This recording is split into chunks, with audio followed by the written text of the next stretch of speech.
And welcome back. This is Captain Frog once more, inviting you to another session of Dark Souls to Prepare to Die edition. Now, I didn't mention something when I was playing last time. It's the fact, for half the game, I was actually playing without the graphics fix, which actually, meant that I had a resolution of like 1024 times 768, which for those of you who don't speak computer, is 486. It's like a resolution you had 20 years ago. I mean, my default resolution is 1920 times 1000 something, and like. Alright, sorry, someone's laughing in the background. Essentially, it meant that I didn't see shit. Everything was really dark and blurry, and I was like, wow, this game sucks. It looks like crap. It's actually not that old, and once you get to the, the resolution fixes, you start seeing shit. Like, okay, you see the bridge over there in the middle? That's where we're going. We're gonna go up in there, which is the town, they call it Undead Burg, which undeads apparently lived. Like, this game is pretty fuzzy about what an undead actually is. We have the dark sign, which is the burning mark. It was supposed to be the dark ring, but apparently that's a euphemism for the asshole. So they decided to change that into dark soul. Makes absolutely no sense. So anyway, we're gonna go up there. We're gonna poke around there for a bit, and essentially. Then we're gonna go up there. I can't even see it from here. We're gonna go up to a cathedral, ring a bell. I'm gonna talk to the guy down there in a second, but I just want to give you the a little tour of the place. This is a shrine. We're gonna be doing stuff there later. See, here's a message from another player. Need a plunging attack. All right, this is a plunging attack. Whoop. Yeah. Okay. Didn't do much. Alright, if you pay close attention to the sound, you can actually, there's the huge crow or raven or whatever that brought us here. We can't get up to him right now, but we are gonna do that later on. Anyway, let's see here. If we go over here, you can actually see all the way down to Blighttown, everyone's favorite hell on earth. I mean, even more than any other game, that place is terrible. Okay, technically, the game actually continues way down below here, but obviously you can't see right straight down into the earth. But I tell you, everything you see, except that place, everything you see you can sort of reach in this game. That's kind of the point. You're supposed to be like, whoa, this is awesome, pre-rendered background, except, psych, it's not pre-rendered. You go there. It might be pre-rendered, I don't know. But anyway, you go there, and that's awesome. That kicks ass. Okay, so we're gonna take a soul here. Couple of humanities, nice, it's nice. A hole you can fall down and die in if you want. There's plenty of those in this game. You can run and jump. I need to get used to the old way of running and jumping. They sort of remapped that on the controller last time. Anyway, I'm gonna talk to this guy now.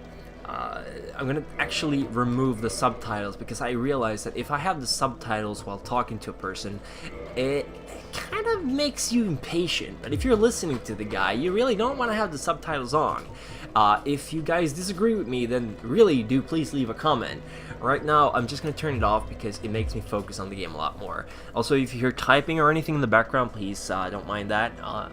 We're living in a little bit of a cramped apartment, so it's my wife typing to her friends. I know you guys don't mind. So anyway, well, what do we have here? I love you too, baby. You must be a new arrival. Let me guess. Fate of the undead, right? Well, you're not the first. But there's no salvation here. You'd have done better to rot in the undead asylum. But too late now. Well, since you're here, let me help you out. There are, actually, 2 bells of awakening. One's up above in the undead church. The other is far below, in the ruins at the base of Blighttown. Ring them both, and something happens. Brilliant, right? Not much to go on. But I have a feeling that won't stop you. So, off you go. It is why you came, isn't it? To this accursed land of the undead?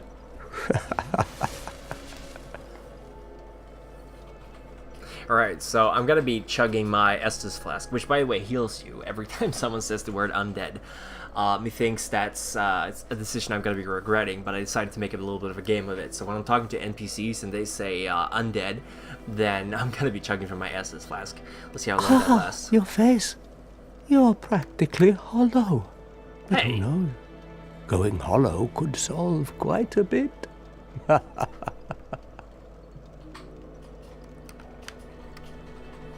What? Restoring your humanity? Well, there are a few ways to go about it. Collect it bit by bit from corpses. Or you can butter up a cleric and get yourself summoned. And the quickest way, although I'd never do it, is to kill a healthy undead and pillage its humanity. Coveting thy neighbor is only human, after all. Right, I'm gonna exhaust the talk options with this guy. I know some of you probably go like, oh, but Cat and Frog, we want to see the action. Get pumped by the whatever his name is, Capra Demon. And yes, my friends, you are going to see me get pumped a lot of times. That guy is my freaking Achilles heel. I hate him so much.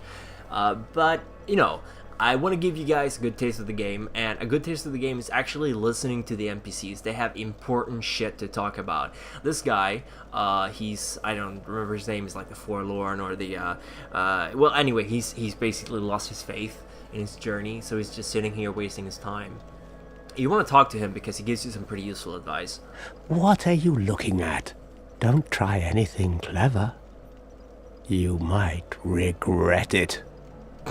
Right. Yeah, that's because he literally just told us that, oh, wait, hey, you know, a way to get humanity is to kill other people. What? You want to hear more? Oh, that's all we need.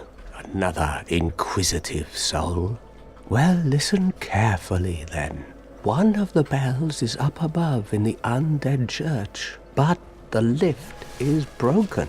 You have to climb the stairs up the ruins and access the Undead Burg through the waterway. The other bell is back down below the Undead Burg, within the plague-infested Blight Town. But I'd die again before I step foot in that cesspool.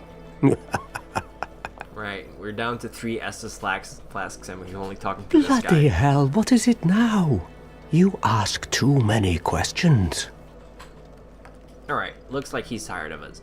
Right now there's just one more NPC in this area, and we're gonna talk to the guy before go picking up some treasure from the graveyard, and then we're gonna go off on our adventure. Alright, so yeah, this is another piece of tutorial. It actually tells you this is how you do gestures. So yeah, pointing down, very, very useful. Not. Alright, so this guy, he stands here. He has this fatty ass looking armor on. As far as I know, you can't actually get that armor. I've never gotten it myself. Do point out if you can. But I'm going to talk to him now. Hello there. Hello. I believe we are not acquainted. I am Petrus of Firelink. Have you business with us? If not, I'd prefer to keep a distance, if possible. Rude. Hello there. I realize that I have requested that we retain our distance, but I also want you to know that it is not meant in ill will. Here, take this, as a token of peace. No, go ahead. It's for you. Awesome, a copper coin. Thanks, dude. Oh my, you again. Oh, I know. How about this? I have to await my companions here anyway. So what if I were to teach you some miracles? Would that please you?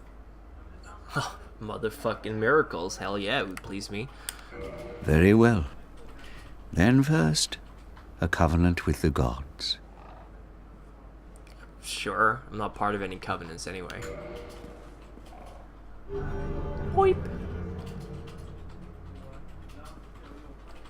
Now let me share my miracles. Only their ultimate effectiveness will be determined by your efforts and your faith. Alright, yeah, so, yeah, I'm not going to be able to use any of these miracles, not that I want to, because they depend on faith, and fuck faith.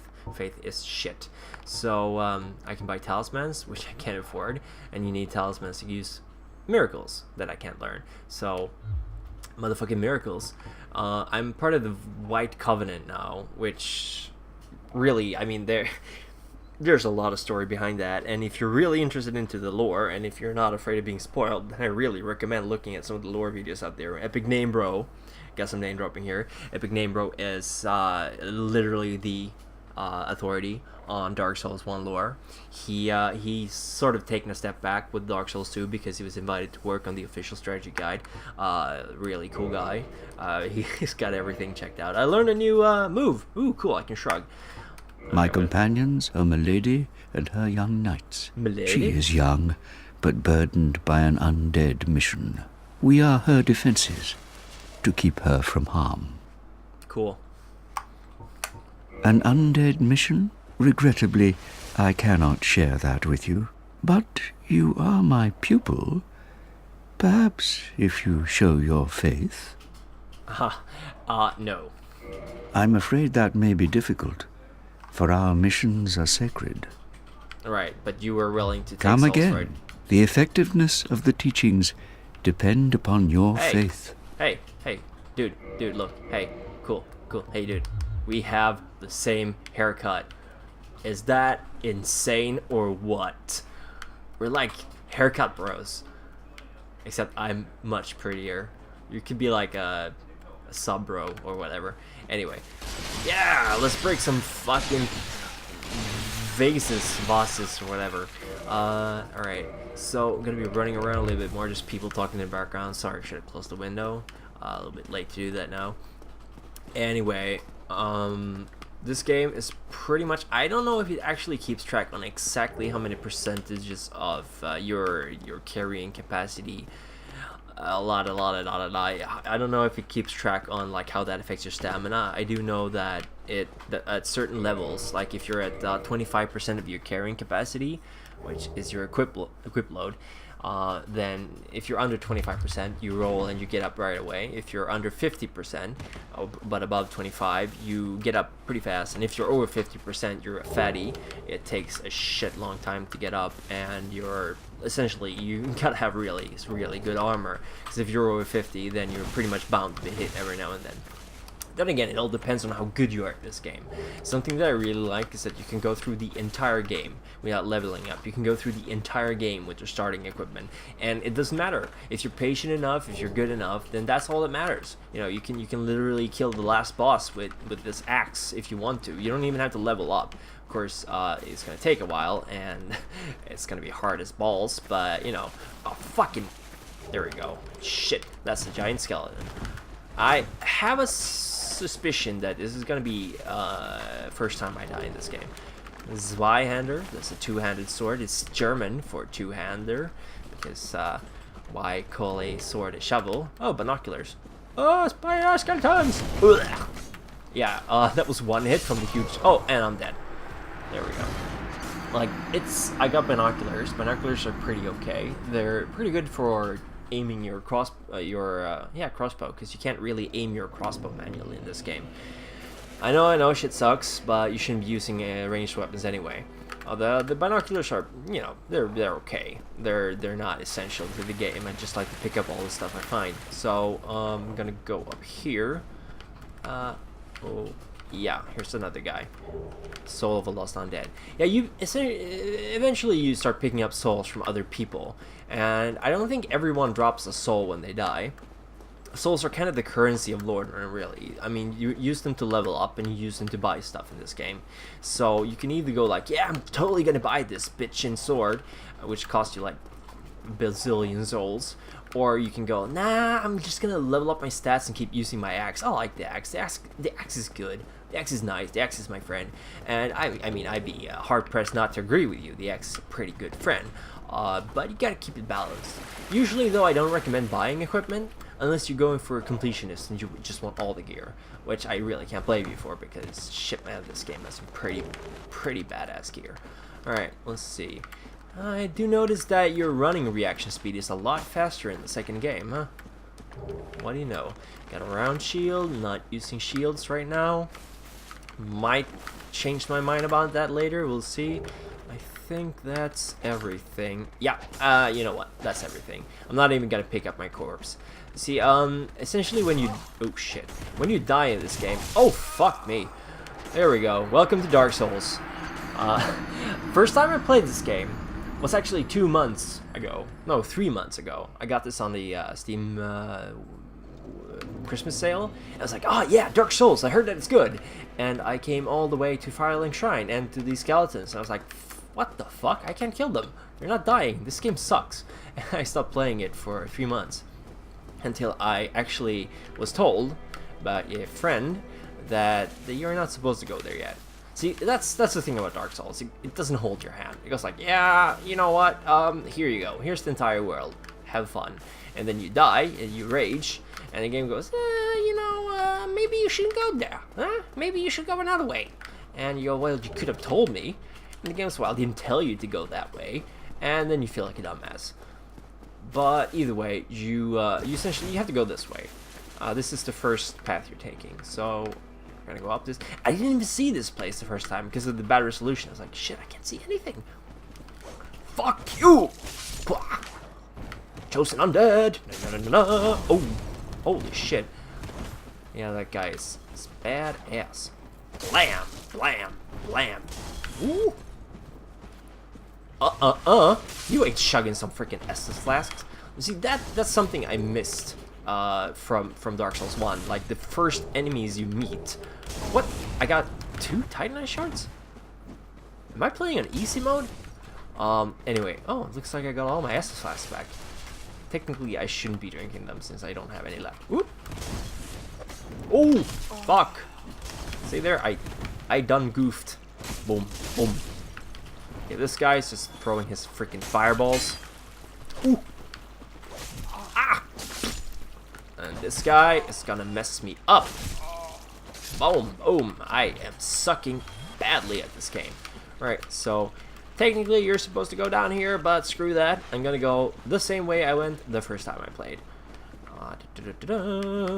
Puppy power! Whoop! Wow, that is not a very intuitive system for jumping. I do kind of have to agree with my friend Spatial here. The jumping system is terrible in this game. Alright, we got a Ring of Sacrifice that we are never going to use. Ring of Sacrifice essentially means that if you die, you don't lose your souls. Now, you're probably wondering, oh, wow, that was close. What do I need souls for, and why should I worry about losing them? Well, you see, as I said, once you die, your corpse essentially becomes like a pile of equipment. Amongst them, your souls. So you essentially lose all your souls. Now at this point of the game, that's not really a problem. A little bit of grinding and you get the souls right back. But when you got 50,000 souls on the line and you die and you have to run back to your corpse and you have to get it, because if you don't run back to your corpse or if you die on the way to your corpse, then those souls are hasta la vista, baby. They're gone forever. And yeah, that's not very fun. So I'm gonna be rushing here now. Let me just tell you that even though I have been playing these kind of games for longer than I can remember, I got my ass handed to me the first couple of days I was... Oh, shit. The first couple of days I was playing this game. It's just really, like, it's very... it's cruel. It's a cruel game. It's not unfair so much as it punishes you for not thinking ahead. Oh, shit, man. I really missed the poise of my own weapon. Some weapons have such a stopping power that if your enemy's jumping at you and you hit them, they just stop in the middle of the tracks. And the same actually goes for you. There's a stat in this game called poise, which influences how well hefty you are. And if you have a higher poise, then it's really hard to stop you. And I think you're also much better at stopping your enemy. I don't remember the details about it. I usually just put points in it. Alright, we got another soul. There's a dude coming at me. These are hollows that he was talking about, by the way. In this game, if you lose your soul, you essentially turn hollow. It means you don't have a soul inside of you. And if you remember those shambling bodies in the intro sequence, theories are actually that they are hollows as well. That all humans, or all beings, except for the dragons, were hollows in the beginning. And then we sort of discovered souls. And souls kind of give us purpose in life, to sort of make us into more than just bags of flesh. Now, being undead, you actually lose your souls when you die, and if things were actually as the story goes, we would essentially turn into a mindless zombie once we died. But we are the chosen undead, so we don't actually lose our soul. I guess that's good. It certainly would be shit if you had to restart the game every time you died, since this is, after all, the Prepare to Die game. Now, I'm going to be making this little jump here, and whoop, there we go. And there's another guy. Hello. Yeah, I am not very good at this. Okay, okie dokie. We're gonna be heading up here, and yeah, this way. See, this is a fog wall, and this is the first fog wall. And we go like, oh shit, what's this? Nothing. There's literally nothing in here. Just a soul and some boxes. We're gonna be breaking. I love breaking boxes. So we go up here. La la la la la la la la. Nothing here. Sniper head. Holy shit! What the fuck is that? That, ladies and gentlemen, is a Drake. You don't fight it here. We did take a big chunk out of the wall. But we are going to be fighting him soon. Well, okay, not actually. Whoa! Whoa! Shit. Blam! Blam! Blam! Blam! Blam! Blam! Slam! Bam! Thank you, ma'am. Okay, that's it. You have been... I am retaking your crossbow license. It's taken. You have no longer the right to bear crossbows. Okay, we got our first bonfire lit, and to be honest, I think that's all we have time for this time. So I'm gonna keep playing this for a while, but I'm gonna stop recording here. So until next time, thank you for watching. Do follow if you like these kind of videos. Please give me encouragement. I tend to lose interest quickly if people don't like what I'm doing. I really hope you enjoy this. I'm gonna try to give you as good a view of Dark Souls as possible. If there's anything about the way I play it, like the way I use my camera, I move it around a lot, I know. But it's an old strategy of mine that essentially is about spatial control. I could go into that a lot. I'm probably going to cover that a bit in the next video. But if it bothers you how I move the camera, if it bothers you the way I like do stuff like that, then just let me know. I'll try to be more, you know, I'll try to keep it in mind in the future. Rest of the bonfire. Remember to take a swig out of your Estus flasks every time someone mentions the word undead. And I'll be seeing you. Space out.